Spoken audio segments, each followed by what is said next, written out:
হাই, আমি আবুল হাসান করিমগঞ্জ ডিস্ট্রিক্ট থেকে। আজকে আমরা লেকক্রস গেমের উদ্দেশ্যে লেকক্রস ন্যাশনাল গেমের উদ্দেশ্যে আগ্রা দিকে রওনা দিচ্ছি। বহুত বহুত ধন্যবাদ দিছোঁ। আজি আমাৰ থাৰ্ড লেক্ৰছ নেশ্যনেল চেম্পিয়নশ্বিপ আগ্ৰাত হ'ব গৈ আছে। অসমক প্ৰতিনিধিত্ব কৰিব আমাৰ ছিনিয়ৰ টীমৰ 6জন প্লেয়াৰ ইয়াৰ পৰা অসমক ৰিপ্ৰেজেণ্টেটিভ কৰি আছে। আজি কামাখ্যা ষ্টেচনৰ পৰা আপোনাৰ আগ্ৰাৰ অভিমুখে ৰাওনা হ'ব দিনৰ 12 বজাত। আমি খুব সুখী। এইবাৰ আমি যিহেতু আমাৰ আপোনাৰ আগতে আমি জনাইছিলোঁ যে দুজন ষ্টুডেণ্ট আমাৰ ইণ্ডিয়া টীমত চান্স পাইছে আৰু সেই ইণ্ডিয়া টীম অক্টোবৰত কোৱালিফাইড হ'বৰ কাৰণে চৌদি আৰবত অনুষ্ঠিত হোৱা যিখন কোৱালিফাইং ৰাউণ্ড আছে তাতে আমাৰ অসমৰ দুজন প্লেয়াৰ আছে। সেই দুজন প্লেয়াৰো এই ছিনিয়ৰ টীমত গৈ আছে। তেওঁলোকে যদি ইণ্ডিয়া টীম কোৱালিফাইড হৈ যায় তেতিয়া 2028ত লছ এঞ্জেলিছত যিটো অলিম্পিক হ'ব গৈ আছে তাতে লেক্ৰছত অসমৰ দুজন প্ৰতিনিধিত্ব কৰিব বুলি আমি খুব আশাবাদী। 28 ষ্টেট আহে। যোৱাবাৰো 28 ষ্টেট আছিলে, এইবাৰো 28 ষ্টেটে আহিব, যিখিনি আমাৰ তাতে এতিয়া ইনফৰ্মেশ্যন আছে। আমি আশা কৰোঁ এইবাৰ আমি পদক জয় হৈ আহিম বুলি আমি এটা আশা লৈ গৈ আছোঁ।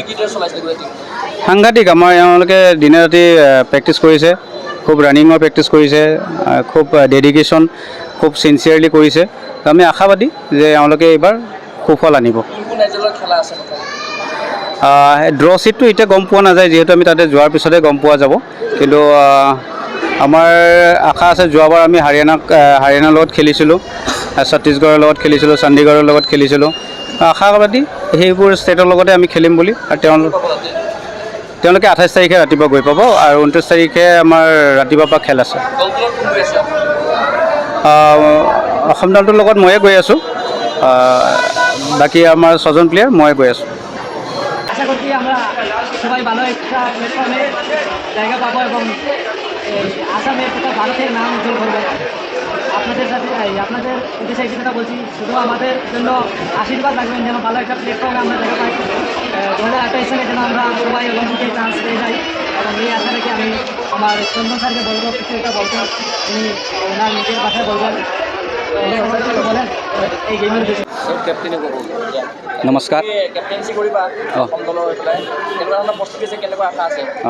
নমস্কাৰ, মোৰ নাম চন্দন ৰাভা। আমি 6জন প্লেয়াৰ গৈ আছোঁ আমি দিল্লী আগ্ৰাত। তাতে আমি ভালেখিনি প্ৰস্তুতি চলি আছোঁ আৰু আশা কৰিছোঁ আমি মেডেল লৈ আহিম। যোৱাবাৰতো আমি মেডেল নাপালোঁ, কোৱাৰ্টাৰ ফাইনেলত হাৰিছোঁ আমি যোৱাবাৰ। তো এইবাৰ আশা কৰিছোঁ আমি যেন মেডেল পাওঁ।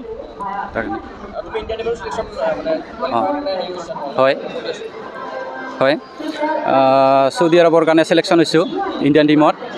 অক্টোবৰত খেল আছে আমাৰ চৌদি আৰবত। তো তাতে গৈও যেন আমি চিলেকশ্যন হওঁ অলিম্পিকৰ কাৰণে আশা কৰিছোঁ।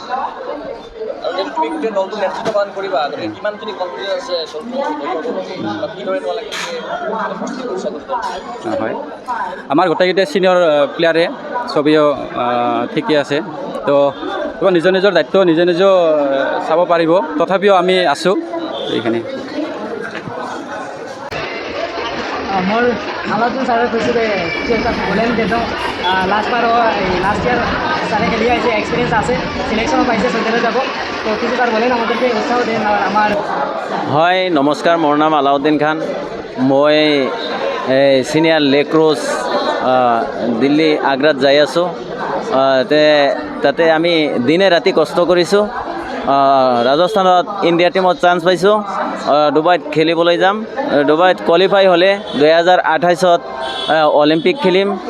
এইখিনি কৈ আৰু আমাৰ লগত 6জন আছে, 6জনে পূৰা কষ্ট কৰিছে, দিনে ৰাতি কষ্ট কৰিছে। আমাৰ এটা আশা আছে, আগ্ৰাত যাই আমি মেডেল লগাম, ট্ৰফি লৈ আহিম। আৰু এইটো মই অকলে নহ'ব, 6জন ধৰিয়ে চেষ্টা কৰিব লাগিব।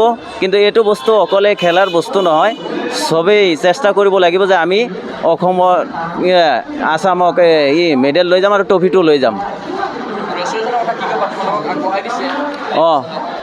লেক্ৰছত আমাক আগবঢ়াই দিছে আমাৰ গুৱাহাটীৰ পাপুকান ছাৰে যথেষ্ট কষ্ট কৰিছে আমাৰ কাৰণে। আৰু ছাৰক সন্মান কৰিব নোৱাৰোঁ, কিবা দিব নোৱাৰোঁ, কিন্তু ছাৰে আমাৰ কাৰণে আৰু আপ্ৰাণ কষ্ট কৰিব ছাৰে ইমান দূৰ আমাৰ আশা দিছে যে ডুবাইত কোৱালিফাই হৈছোঁ তাৰ পৰা অলিম্পিক খেলিম পাপু খান ছাৰৰ কাৰণেই আমি খেলিম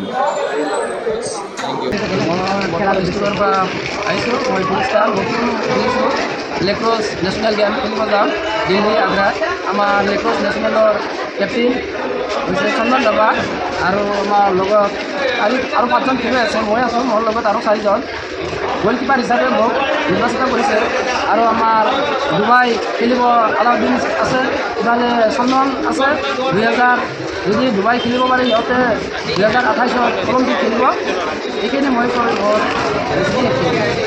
আশা করি আমরা আপনারা সবাই দেখলেন এবং সবার কথা শুনলেন কেন আমি একজন প্লেয়ার হিসাবে সিলেকশনে যাচ্ছি যদি সিলেকশন পাই তাহলে আপনাদের দোয়ায় ইন্ডিয়া টিমের সাথে যুক্ত হয়ে এই ইন্টারন্যাশনাল খেলবো ওখানে যদি সিলেকশন পাই যাই 2028 কী করবো আমরা অলিম্পিকে সবাই একসাথে খেলবো তো এটাই আমাদের প্রত্যাশা যেন আমরা সিলেকশন পাই সবাই একসাথে এক টিমে পাই এক টিমে খেলতে পারি এবং ভারতের তথা আসামের তথা প্রতিটি ডিস্ট্রিক্টের নাম উজ্জ্বল হোক এটাই আমাদের কামনা এবং আপনাদের সাথে দোয়া রইল ধন্যবাদ সবাই জয় হিন্দ জয় ভারত জয় আসাম জয় কেরানীগঞ্জ ডিস্ট্রিক্ট সকল ডিস্ট্রিক্টর জয়